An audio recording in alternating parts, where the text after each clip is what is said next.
त्वमादिदेवः पुरुषः पुराणः त्वमस्य विश्वस्य परं निधानं वेत्तासि वेद्यं च परं च धाम त्वया ततं विश्वमनन्तुः वायु यमः अग्निर्वरुणः शशाङ्कः प्रजापतिस्त्वं प्रपितामहश्च नमो नमस्तेस्तु सहस्रकृत्वा पुनश्च भूयोऽपि नमो नमस्ते पुनश्च भूयोऽपि नमो नमस्ते। हम सभी आज पुनः भगवत गीता के इस विशेष ज्ञान सत्र में उपस्थित हैं और सभी लोग गीता प्रेमी महानुभाव जो भगवत गीता के अमृत का पान करने की इच्छा रखते हैं वे भी हमारे साथ विराजमान है। व्यक्त अव्यक्त रूप से अनेक लोग हमारे साथ जुड़े हुए हैं। तो हम सभी भगवत गीता के अध्याय 8 अक्षय यम ब्रह्म योग के श्लोक संख्या 9 पर विगत कई सत्रों से विचार कर रहे हैं और ये सत्र भी श्लोक संख्या 9 का अंतिम सत्र है। श्री भगवान ने इस श्लोक में परमात्मा के 8 गुणों का वर्णन किया और जिसके आधार पर परमात्मा के स्वरूप का निरूपण होता है। कविम पुराणम अनुशासितारम अणुवर्यांशम सर्वस्य धातारम अचिंत्य रूपम आदित्यवर्णम तमसा परस्तात् अनुस्मरेत। तो स्वरूप जो है परमात्मा का तो निराकार स्वरूप है, उस पे विशेष गुणों का प्रकटीकरण किया गया है। तो सभी पर चर्चा हो गई थी, 7 जो गुण थे उन पर चर्चा हो गई थी और अंतिम जो गुण है तमसा परस्तात् और अनुस्मरित पद पर चर्चा अवशेष थी। तो आज का सत्र हम इसी पर चर्चा में रखते हैं। पहले तमसा परस्तात् को समझें। परमात्मा अज्ञान से, तम से या अविद्या से अत्यंत परे है। तो पहले अविज्ञान क्या है, अविद्या क्या है, इस विषय को हम प्रतिपादित करना चाह रहे हैं। जहाँ पर ज्ञान नहीं है वहाँ अज्ञान है, जहाँ पर विद्या नहीं है वहाँ अविद्या है और जहाँ पर प्रकाश नहीं है वहाँ अंधकार है।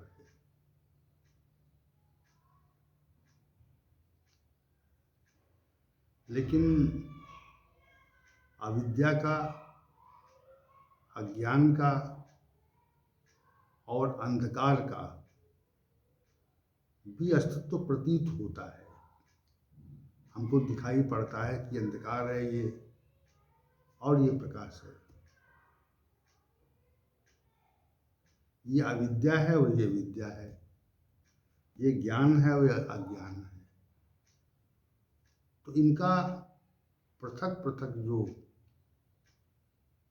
तथ्य है वह हमको प्रतीत होता है। जैसे प्रकाश न रहे तो अंधकार प्रतीत होता है और जहाँ पर ज्ञान का तथ्य नहीं है वहाँ ज्ञान प्रतीत होता है और जहाँ पर विद्या नहीं है वहाँ विद्या प्रतीत होने लगती है। तो अस्तित्व इनका है। और दूसरी बात यह है कि हम जब अज्ञान से आवृत हो जाते हैं तो हमको ज्ञान का आभास नहीं रहता। जो व्यक्ति अज्ञान से आवृत हो गया तो उसे ज्ञानाभास नहीं होगा। जो व्यक्ति अविद्या से ग्रस्त हो गया तो उसको विद्या का आभास नहीं होगा। और जो व्यक्ति अंधकार में जीवन जी रहा है, जब हम अंधकार में होते हैं तो वहाँ प्रकाश का आभास नहीं होता। अज्ञान को समझने के लिए आप ये समझें कि जहाँ पर अंधकार है वहाँ प्रकाश नहीं है, और जैसे प्रकाश आया वैसे अंधकार हो गया, अंधकार विलुप्त हो गया। तो उसी प्रकार जैसे ज्ञान प्रकट होता है तो अज्ञान का अभाव हो जाता है, और जैसे विद्या प्रकट होती है वैसे अविद्या का अभाव हो जाता है। लेकिन अंधकार को भी देखते हैं हम, अज्ञान को भी देखते हैं और अविद्या को भी देखते हैं। जैसे कोई व्यक्ति कुछ ऐसी बात कर रहा है, ऐसे तथ्य प्रस्तुत कर रहा है जिसमें ज्ञान की प्रतीति नहीं होती है, तो हम ये सामान्य रूप से कह देते हैं कि ये व्यक्ति अज्ञानी है। वो व्यक्ति अज्ञानी है क्योंकि उसके पास ज्ञान नहीं है, उसके पास ज्ञान नामक कोई तथ्य नहीं है। जो कुछ कहा जा रहा है वो सबका सब अज्ञान है। तो सबका सब जब अज्ञान है तो इसका अभिप्राय ये है कि ज्ञान की भी सत्ता है। हम ऐसे स्थान पर पहुंच गए जहां पर रात्रि का घनघोर अंधकार था, तो वहां प्रकाश नहीं था, इसी कारण अंधकार था। प्रकाश होता अगर तो अंधकार नहीं होता।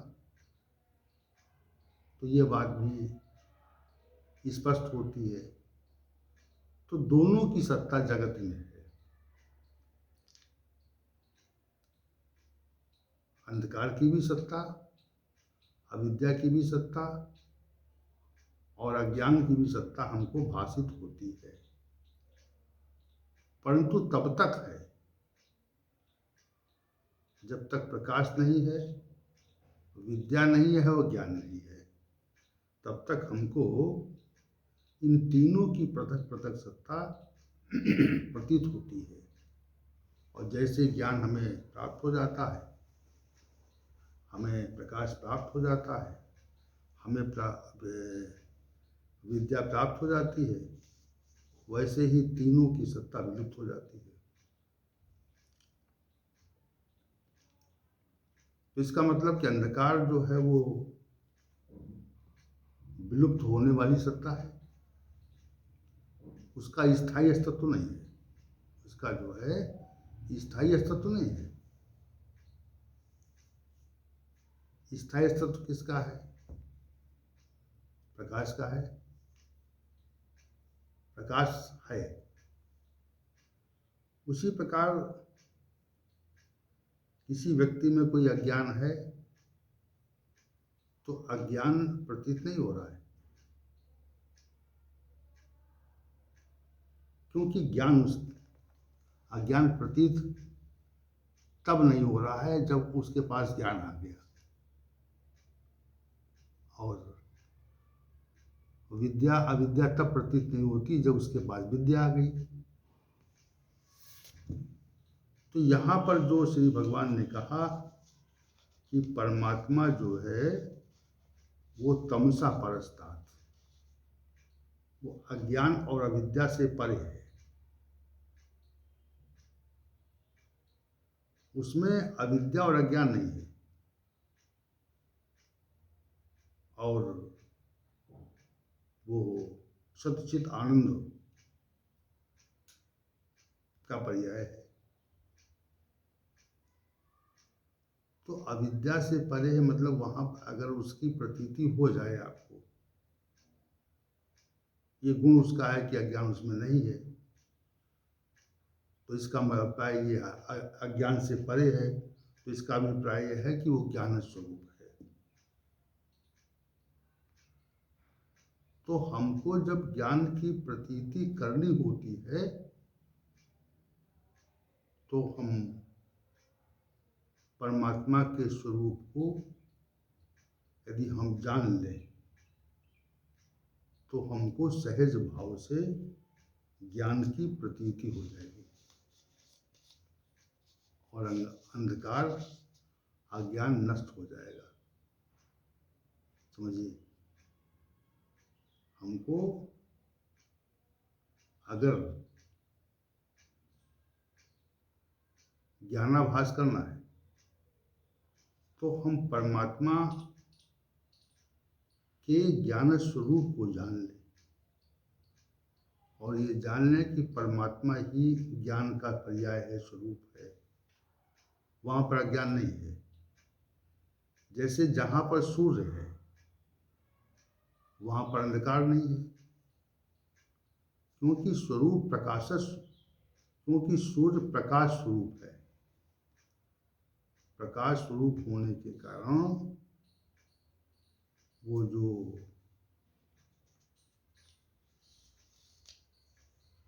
अंधकार है उसके समझ टिकता नहीं है। सूर्य का जो उदाहरण है ये विशिष्ट है। तो उसी प्रकार जो परमात्मा है वो ज्ञान स्वरूप है और ज्ञान स्वरूप परमात्मा जो है उसके सामने अज्ञान नहीं टिकता, अज्ञान उसके सामने नहीं टिकता। तो ये जो परमात्मा गुण तमसा परस्तात है ये ज्ञान का पर्याय है, ज्ञान स्वरूप है वो। इसीलिए ज्ञानी लोग उसको जानने का प्रयास करते हैं। परमात्मा को जानने का प्रयास क्यों होता है? तो संत जन हैं, बहुत तपश्चर्या करते हैं, लोग शास्त्रों का अध्ययन करते हैं, गुरु की शरण में जाते हैं और अनेक प्रकार की तपश्चर्या होती है, योग साधना होती है। तो क्यों होती है? इसीलिए होती है कि ज्ञान स्वरूप परमात्मा को जाना जाए, इसीलिए होती, इसी का ही कारण तो है। क्योंकि वो अज्ञान से परे है, तो ज्ञान स्वरूप परमात्मा को जब हम जान लेते हैं तो हम भी अज्ञान से परे हो जाते हैं। और जब तक अज्ञान हमारे अंदर, जब तक अज्ञान रहेगा इसी मनुष्य के अंदर, तब तक अज्ञान रहता है जब तक वह ज्ञान स्वरूप परमात्मा का बोध नहीं कर लेता, आभास नहीं कर लेता। ये तथ्य स्पष्ट है यहाँ पे। तो परमात्मा का ये विशेष गुण है तमसा परस्तात, अंधकार से परे, अज्ञान से परे, अविद्या से परे है। तो इस प्रकार 8 विशेष प्रकार के गुणों का वर्णन इस श्लोक संख्या 9 में किया गया। और श्लोक संख्या 9 में 8 गुण जो हैं वो परमात्मा के जो निराकार स्वरूप है उसका विशेष वर्णन करते हैं। क्योंकि ये जो प्रकरण है वह निराकार ब्रह्म के उपासकों के लिए है। तो यहाँ पर जो कथन है कि परमात्मा को आप सर्वज्ञ माने, आप संपूर्ण जो श्लोक है उसका भावार्थ हो जाए। परमात्मा को आप सर्वज्ञ समझें कि परमात्मा सर्वज्ञ है। इस जगत में, इस ब्रह्मांड में जो कुछ भी है जो तथ्य है, जैसा है, वह उसका जानने वाला है। परमात्मा उसको जानता है। और जानता क्यों है? क्योंकि वह पुराण है, अनादि है। ब्रह्मांड का बनाने वाला और ब्रह्मांड के स्वरूप में स्वयं को प्रकट कर देने वाला वो सत्ता पुराणम, अनादि है। उससे उत्पत्ति होती है, उससे ही उत्पत्ति होती है। तो सब कुछ जानता है और वो अनादि है और सबको नियंत्रित रखता है। जितना भी यहाँ पे नियंत्रण है वो उस परमात्मा के द्वारा ही होता है। वो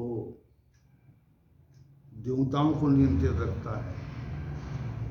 यहाँ पर जितने ग्रह उपग्रह हैं उनको नियंत्रित रखता है और सभी को अपने नियंत्रण में लेकर के वह ब्रह्मांड की, जगत की व्यवस्था को संभाले हुए है। जगत की व्यवस्था का वो नियामक है।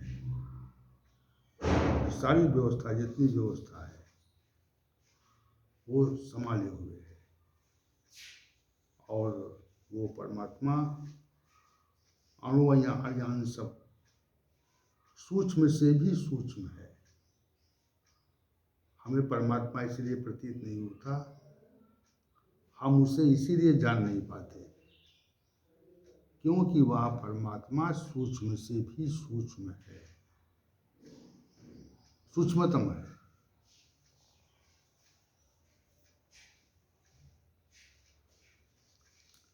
वह सूक्ष्म परमात्मा हमको प्रतीत क्यों नहीं होता? क्योंकि सूक्ष्मतम है, विशिष्ट गुण है। सबको नियंत्रित रख करके भी वो प्रतीत नहीं होता। सब पर उसका नियंत्रण है लेकिन वो हमें प्रतीत नहीं होता, दिखाई नहीं पड़ता। वो अव्यक्त रहकर भी व्यक्त सत्ता को नियंत्रित रखता है। अव्यक्त रह करके पूरी सत्ता को नियंत्रित रखता है। तो आगे कहा सर्वस्व धातारम, सबको नियंत्रित रख करके सबको धारित करता है और सभी का पालन पोषण करता है। उसकी पालना भी उसके हाथ में है, वो सबको पालता पोषता है। ऐसा कोई संसार में प्राणी नहीं है जिसकी वो व्यवस्था न करता हो, जिसको वो पालता पोषता न हो। सबका पालन पोषण करने वाला है। और ऐसे परमात्मा को जो सर्वज्ञ है,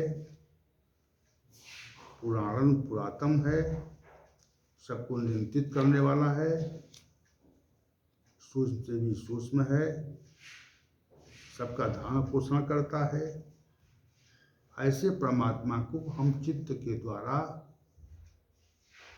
चिंतन के विषय में नहीं ला सकते। हम चित्त के द्वारा उसका चिंतन नहीं कर सकते क्योंकि वह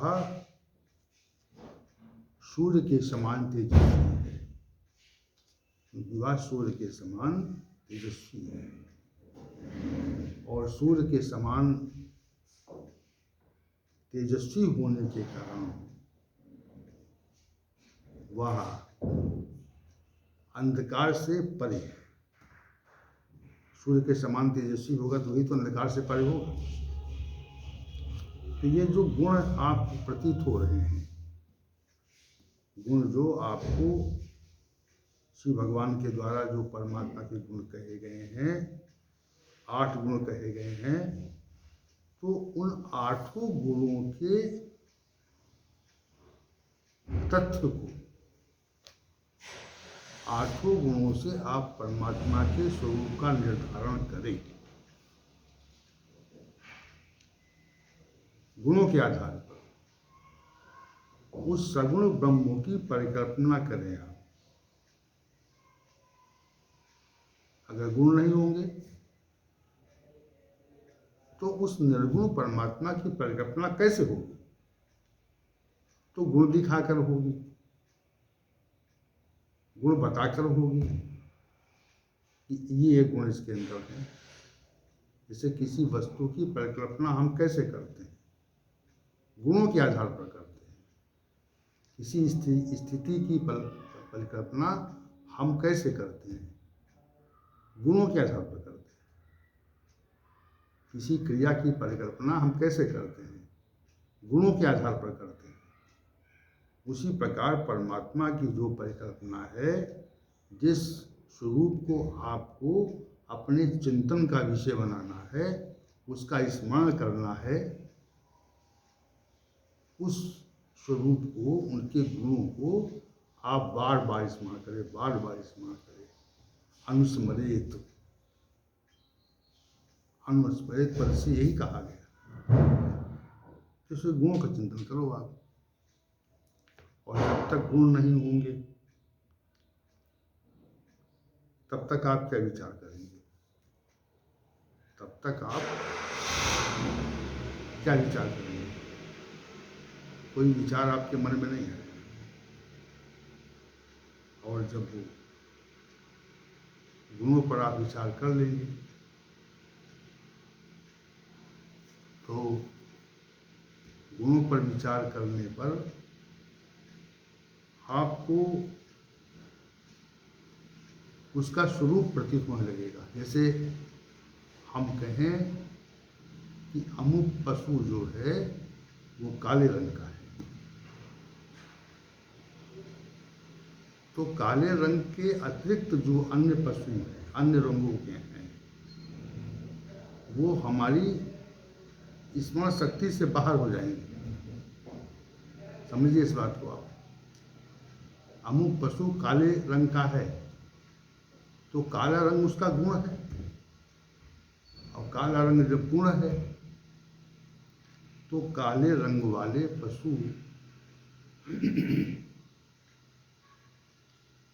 किस संबंध में विचार करेंगे? अन्य लाल, पीले, हरे, नीले रंग वाले पशु के संबंध में विचार नहीं करेंगे, सोचेंगे नहीं। तो विचार जो है, विचार की जो प्रधानता है, वो गुणों के आधार पर है। ये बात यहाँ स्पष्ट होती है। विचार गुणों के आधार पर। अब इतने गुण बता दिए भगवान ने। अब आपका जो मन है, साधक का मन है, वो परमात्मा के गुणों के आधार पर परमात्मा के स्वरूप का स्मरण करे। यही इस श्लोक का अभिप्राय है। क्या अभिप्राय है? कि परमात्मा के जो 8 गुण बताए गए, कि परमात्मा तो सब कुछ जानता है, परमात्मा तो पुरातन है, अनादि है। आप विश्वरूप देखिए आप, और हमको भी नियंत्रित किए हुए है, विचार चल रहे हैं। परमात्मा के गुणों के आधार पर विचार दे रहे हैं, विचार चल रहे हैं। वो सूक्ष्मतम है और हमारा पालन पोषण भी करता है, और जितने भी जगत में लोग हैं उन सबका पालन पोषण करता है। उसका हम अपने चित्त से चिंतन नहीं कर सकते। हम तपश्चर्या से उसकी अनुभूति कर सकते हैं। वो प्रकाश स्वरूप, जैसे सूर्य का तेज है, उसी प्रकार उसका भी तेज है। और वो ज्ञान का पर्याय है। हमको उससे ज्ञान लेना है। अंतिम अंतिम क्या है? अंतिम गुण जो है तमसा परस्तात् है, यानी वो हो अंधकार से बिल्कुल परे है। ये बात श्री भगवान ने कही। तो इसी गुणों के आधार पर भाव बनते हैं। भाव कैसे बनते हैं? किसी व्यक्ति, वस्तु, स्थिति के बारे में जब भाव बनते हैं मनुष्य के अंदर, तो वो गुणों के आधार पर ही बनते हैं। जैसे कहते हैं अमुक व्यक्ति जो है, अमुक व्यक्ति में ये गुण है, तो गुण के आधार पर उस व्यक्ति के प्रति भाव बनेगा। या अमुक व्यक्ति बहुत अवगुणी है, तो उसके अवगुणों के आधार पर भाव बनेगा। भाव का जो निर्माण होता है, स्मरण होता है, वो गुणों के आधार पर ही होता है। तो गुणों के आधार पर अब भाव बन रहे हैं। तो गुणों के आधार पर भाव बनते हैं, वैसा ही स्मरण हम परमात्मा के प्रति करें, अनुस्मरेत। जो स्मरण करता है इन भावों से स्मरण करता है। किन भावों से? कि वो सर्वज्ञ है, अनादि है, सबका नियंत्रण करने वाला है, सूक्ष्म से सूक्ष्म है, सबको धारण पोषण करता है, चिंतन से परे है, सूर्य के सदस्य है, इसलिए वो अंधकार से पृथक है। इस प्रकार के भाव बनाए आप। भावों के निर्माण के लिए ही गुणों का निरूपण है, इसका अनुद्देश्य नहीं है। भावों के निर्माण के लिए, भावों के निर्माण के लिए उसका हम किस भाव से स्मरण करें। तो भावों के निर्माण के लिए ही इन गुणों का वर्णन श्री भगवान ने किया। और चूंकि इन भावों को आपको अपने जीवन में स्मरण करना है। नाकार ब्रह्म के जो उपासक हैं, वो इन भावों से उस परमात्मा का स्मरण करें। और जब इन गुण रूपी भावों से परमात्मा का स्मरण जीवन में करेंगे आप, तो फिर मृत्यु काल में भी उस परमात्मा का ही गुणों के आधार पर चिंतन आरंभ हो जाएगा। ये बात यहाँ पर स्पष्ट रूप से प्रकट होती है। अनुस्मृत पद ही है, तमसा परस्तात् और अनुस्मृत पद का यही अभिप्राय है कि जैसा जैसा गुण है, जैसे जैसे परमात्मा के गुण हैं, तो उसी उन्हीं परमात्मा के गुणों के आधार पर हम उसका स्मरण करते हैं और उसी भाव से फिर हम भावित हो जाते हैं। तो परमात्मा के चिंतन को आधार बना करके श्लोक संख्या 9 को श्री भगवान के द्वारा विशेष रूप से प्रस्तुत किया गया। और जो